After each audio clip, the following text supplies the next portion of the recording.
തിരുവനന്തപുരത്തെ കാട്ടാക്കടയിൽ നിന്ന് 95 gram brown sugar പിടികൂടി. പശ്ചിമബംഗാൾ സ്വദേശി സാദിർ അഹമ്മത്തുള്ളയിൽ നിന്നാണ് ബ്രൗൺ ഷുഗർ കണ്ടെടുത്തത്. രഹസ്യവിവരത്തിന്റെ അടിസ്ഥാനത്തിലായിരുന്നു എക്സൈസിന്റെ മിന്നൽ പരിശോധന.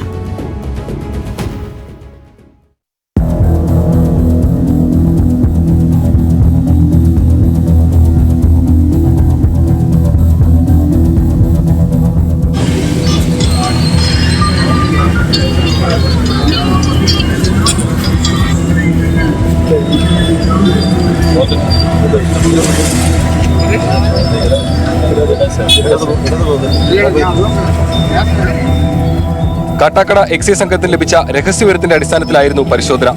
പ്രതിയുടെ ബാഗിനുള്ളിൽ ഒളിപ്പിച്ച നിലയിലായിരുന്നു ബ്രൗൺ ഷുഗറിന്റെ പാക്കറ്റ് കണ്ടെത്തിയത്. വെസ്റ്റ് ബംഗാളിൽ നിന്നും കൊല്ലത്ത് ട്രെയിനിലെത്തിയ ശേഷം KSRTC ബസ്സിലാണ് തിരുവനന്തപുരത്തേക്ക് എത്തുന്നത്. ഇവിടെ നിന്നും കാട്ടാക്കട മേഖലയിൽ വിൽപ്പന നടത്താനായിരുന്നു പ്രതിയുടെ ശ്രമം. വിപണിയിൽ 4 ലക്ഷം രൂപ വിലമതിക്കുന്ന 95 ഗ്രാം ബ്രൗൺ ഷുഗറും 22 ഗ്രാം കഞ്ചാവും ഇയാളിൽ നിന്നും പിടികൂടി. ബ്രൗൺ ഷുഗറിന് പേരുകേട്ട വെസ്റ്റ് ബംഗാളിലെ മാൽദയിൽ നിന്നുമാണ് പ്രതി ലഹരി വസ്തുക്കൾ എത്തിച്ചിട്ടുള്ളത്. അവിടെ ഗ്രാമിന് 600 മുതൽ 1000 രൂപ വരെ വിലമതിക്കുന്ന ബ്രൗൺ ഷുഗർ കേരളത്തിലെത്തുമ്പോൾ അതിൽ ഗ്രാമിന് 4000 രൂപ വരെയാകും. രണ്ടാം തവണയാണ് ഇയാൾ കാട്ടാക്കടയിൽ ലഹരി വസ്തുക്കളുമായി എത്തുന്നത്. ഇതിനു മുമ്പ് കൊല്ലത്തും ലഹരി വസ്തുക്കൾ വിതരണം നടത്തിയിട്ടുണ്ട്.